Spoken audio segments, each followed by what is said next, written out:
and welcome to another evening of frank conversation here on Hard Copy, coming to you from our studios in Abuja. I'm Maokpe Ogun Yusuf. Eid Mubarak to all our Muslim viewers celebrating in this season. We hope you've had a splendid holiday.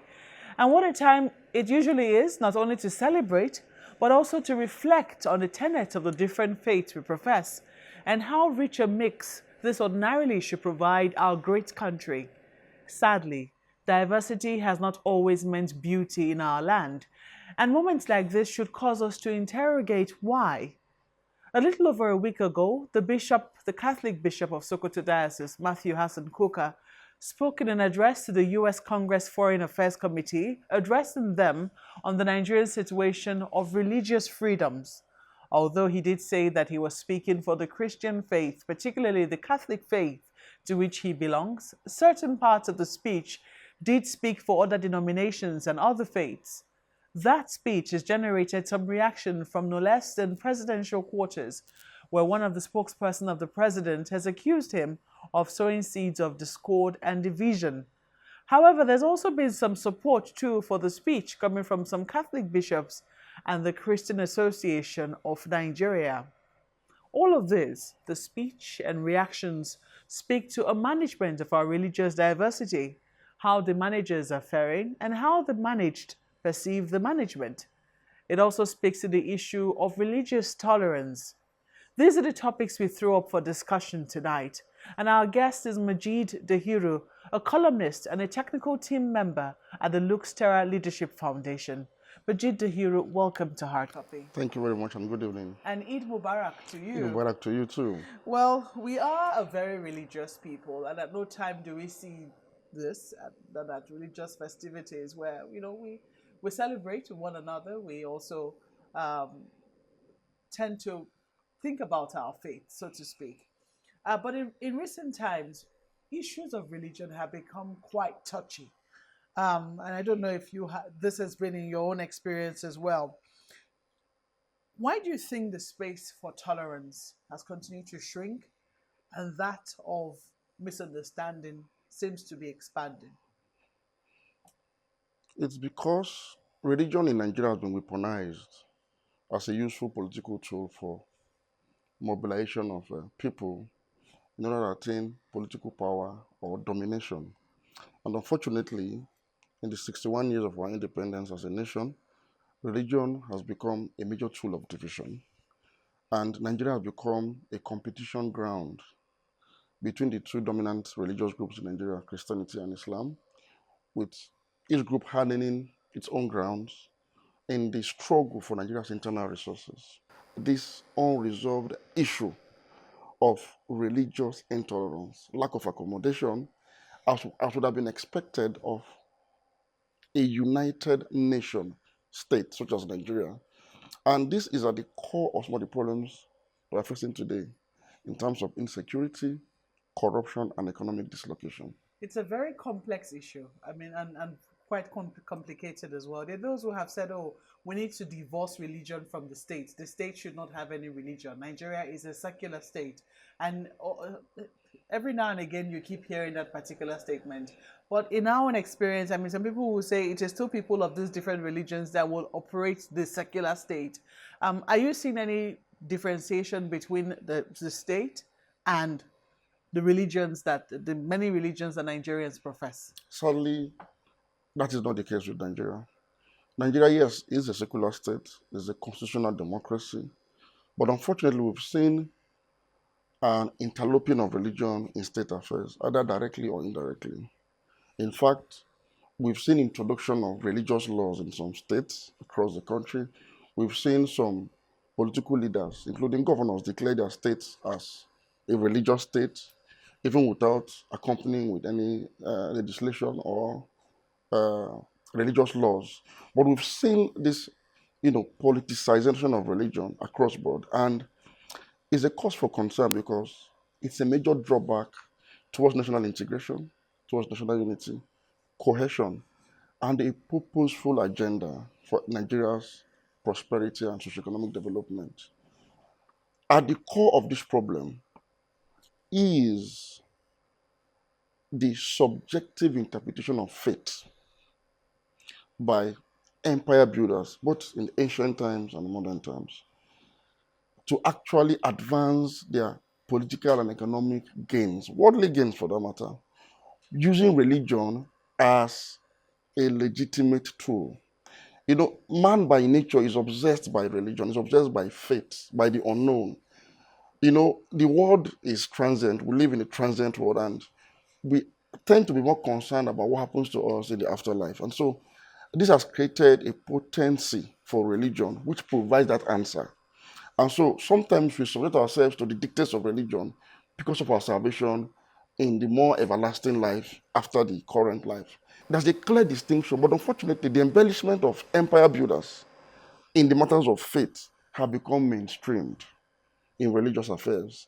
And modern day empire builders, our politicians, have found it very useful to now continue that trajectory of using religion to covet their own political territories, to create divisions of we versus them within an otherwise united nation.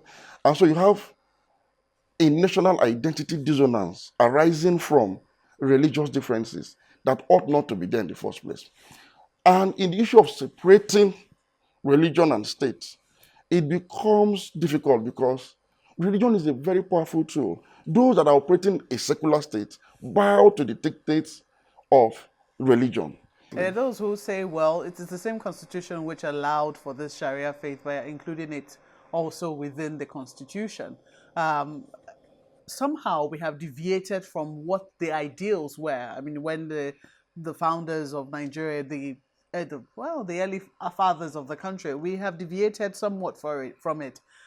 Your experience, your growing up experience, the fact that you went to a Christian school, and somehow still were able to have your Islamic religion in another school in the same community where you were. I do not know if that is still the experience of many young people who are growing up in the community in which you grew up today. Is that the experience? It is still the experience because usually most of us attended missionary schools because these were the early schools in my community. I come from a place called Okene in Kogi State. And so we attended missionary schools, whereas there were also government schools, but the missionary schools offered, more quality education. And so some of our parents who wanted to give us the best actually sent us to these schools. And while studying in these schools, we were not mandated to become Christians. There was no attempt to convert us to Christianity. We were allowed to observe our faith and remain Muslims. And usually when we close from school after lunch, we go to the nearby madrasa and study Islamic religious knowledge. Since the 70s, with the birth of Salafi Islam in Nigeria, which whose doctrine, the doctrine of Salafi Islam, does not make a clear distinction between the state and the religion, and does not actually separate citizenship obligation and religious obligation. There has been a modeling up of what, as a citizen, you are supposed to do, your duty and loyalty to the state, and your loyalty to your nation state. This is the unfortunate situation we find ourselves. It is this religious extremism that actually birthed the Sharia movement in Nigeria in the 90s, which politicians took advantage of when we transited from military to civil democratic rule in 1999 to birth the Fourth Republic. A lot of these politicians campaigned and sought for power using religion as a tool to say, look, I'm going to impose in our respective states this much desired Islamic theocracy. And so we've seen from that point, a rollback on the freedoms, the unity, the convivial relationship between people of all faiths in Nigeria. When we were growing up, it has been almost eroded. In fact, it was the Sharia movement of the 90s and the implementation of Sharia laws of these states of northern Nigeria that actually served as a precursor for the Boko Haram insurgency as seen today. Now, the Salafi doctrine of Islamic theocracy, without which a Muslim's faith, a Muslim's religion, is incomplete, is responsible for what you see today in the northeast and some parts of this country, where people are now trying to forcefully pull down the Nigerian state in order to erect an Islamic or a Muslim theocracy, because it has been preached the ideals of an Islamic state, a Sharia governed Islamic state, has been preached unchecked for more than half a century, beginning from the early 70s. And that has eroded or has progressively eroded, even in the most resilient states of even the Southwest, for example. We're beginning to see a religious hardening of ground, even in the mainstream. Well, I don't know if you were able to go through that speech delivered by Bishop Coker to the U.S. Congress. There are parts of it that made reference to that Salafist doctrine which you spoke of. I mean, he was speaking in reference to recent, also in reference to the security challenges that Nigeria is currently confronting. No doubt it has compounded and even made even more complex an already difficult situation. I'll ask you much later what you think that political leaders who have these issues in their state and are a little at sea as to how to address issues of tolerance, especially with institutions that have to institutions of state that has to cater to everybody. You know, for instance, schools, need to deal with some of these issues that are cropping up. That will be one kettle of fish. The other will be how it is that these conversations that ought to be happening, even with amongst. Let me quickly quote from what Bishop Cook has said. Now, I know that a part of what he said has already been criticized, but he said it's important to restate that even though the purveyors of terrorism, banditry, kidnapping, and murderers of our people continue to appeal to Islam as their source of inspiration, what we're dealing with is a jihadist Salafist supremacist strain of the faith that is at best a cancer that threatens the Muslims who do not believe what they themselves believe. He was saying Muslims in northern states have suffered disproportionately in our conflicts in Nigeria. And that is the truth. If we're to look at the population of those who have suffered mostly from this crisis. Now, there are those who now perceive it to be a problem for the Muslims. Oh, it's a Muslim problem. Within the context of Islam and those who are adherents of the faith, are these conversations happening? What Bishop Guga was trying to explain is what I've just paraphrased. These people purport to be acting in the name of Islam, but that is not the reflection of the true Islam. But again, it is a responsibility of members of the Muslim community to stop living in denial of this cancer, this cancerous strain of religious extremism that has infected mainstream Muslim theology to such an extent that we are now rolling out a whole generation of radicalized youth that are willing to die in the jihad to install a Muslim theocracy over Nigeria. What Boko Haram is actually doing today is a war of secession by substitution. They want to substitute Nigeria's secular constitutional democracy with an Islamic theocracy because for them it's a religious duty. But somebody preached this ideal as a religious duty. It is still being preached today in all major centers of Islamic learning. And this is the challenge that Muslims must not take up. Because as the Reverend Gentleman pointed out, this same strain is as debilitating to Muslims as it is to non-Muslims because fundamentally, people in this category do not consider other Muslims as true Muslims. And so they are fair game in this bloodletting orgy. And so we need to pay attention now and begin to reform Muslim theology, the mainstream. The ideology that Boko Haram is not a deviant ideology, unfortunately. It is in the mainstream. And I'll give you an example. A state like Kano today has become the poster boy of a theocracy within a secular constitutional democracy. Each time the state government of Kano purports to want to implement Sharia laws or apply sanctions for people that are violating Sharia law, they are violating the rights of citizens of Nigeria who reside in Kano, who are not Muslims. This in itself is driving radicalization, is driving extremism. So in essence, the Kano state government as we speak today and other Sharia implementing states in Nigeria are actually in the same league with Boko Haram insurgents ideologically. Jihadi groups that are purporting to want to install or implement Sharia law often get divided along the way and begin to fight between themselves over the actual and the proper definition of the concept they want to implement.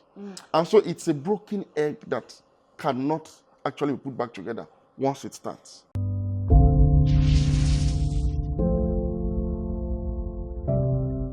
Welcome back to Hard Copy, coming to you from our studios in Abuja. Majid Dahiru, a columnist and a technical team member at the Luxterra Leadership Foundation, is our guest tonight, and we're interrogating the issues of the shrinking space of religious tolerance in Nigeria. I want to ask you of this, because those who also believe, I mean, you have said that the Constitution does not hinder you from doing certain things, and it even allows. But then this big question of the hijab in, in the secular state, how do you think it should be addressed? It's a very sensitive issue because over the years, hijab has become a symbol of the Muslim faith. Whether or not hijab originally was supposed to be so is something that is still subject to a lot of controversy. But it has also been weaponized. It has become an identity without which a Muslim woman is no longer complete. As far as I'm concerned, public schools should be neutral when it comes to uniform. Publicly funded schools. Because if you want to allow everybody to actually come to school with the symbol of their religion, it defeats the purpose of a uniform education for citizens of this country. You see, we need to begin to reconcile the faith and citizenship of our people so that they can be true and patriotic Nigerians. So that their allegiance and loyalty will be to the Nigerian citizenship, to the Nigerian nation, and away from any global, religious movement. Otherwise, the Boko Haram insurgency will not be solved anytime soon. Now, for me, in the case of missionary schools or schools that have missionary heritage, these are Christian schools funded by Christianity. I would think that anybody who is going to a missionary school, who willingly subject or submit their children to the education in missionary schools, should simply abide by the rules of the schools. And if for any reason you want your child to adorn the hijab, it can only be achieved by dialogue. If in Nigeria we had dismantled all forms of religious dominance, even mere symbolisms, I'm sure that controversy wouldn't have been as much as it was. But like I said, schools are supposed to be uniform. It is an avenue for integration. It's an avenue for people to come together and advance their Nigerian identity. So I do not subscribe to identity dissonance in the school environment. This might sound controversial, but I think sometimes we begin to focus. We should be focused on the real issues and not issues that distract us and create division. So for missionary schools, it's a thing of dialogue. And I'm sure with the right approach, I'm sure they might just consider it, but it shouldn't be imposed. Are we seeing more and more attempts at that dialogue? And would you say, well, maybe the question should be, because in recent times we have seen a proliferation, so to speak, of bodies encouraging dialogue. But these dialogues, are they yielding fruit fast enough? And are we seeing an attempt, at least on the part of the state, to recognize what the problems are and to also seek active solutions to address these problems? Well, we've not seen much of such efforts because the operators of the state today appear or delude themselves really that they are benefiting from this system. But in the long run, if you look at experience of other countries, you realize that nobody's going to benefit from this system in the long run. And in fact, we are all going to be losers because if the trend continues, this trend of intolerance and religious extremism continues in Nigeria, Nigeria might yield to the pressure of armed extremist groups that actually, God forbid, take over the country. It happened in Sudan.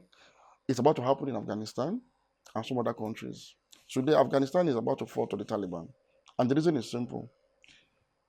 The ideology driving Taliban is very much alive in the heart and minds of the Afghanistan people, despite over 2 decades of American collaboration. And so, as soon as Americans are leaving, people have turned their loyalty away from that state of Afghanistan that America created, back to the pressure, to the opium of the Taliban promise of a theocracy that is going to solve all problems. It's like a utopia of some sort. And so it is the same thing with Nigeria. Nigeria has the same religious environment with Afghanistan. And so if we do not tackle it now while we still have the time, if the state does not come in to regulate religious practices and preachings, which I've advocated for severally, in order to bring it in conformity with the laws of Nigeria.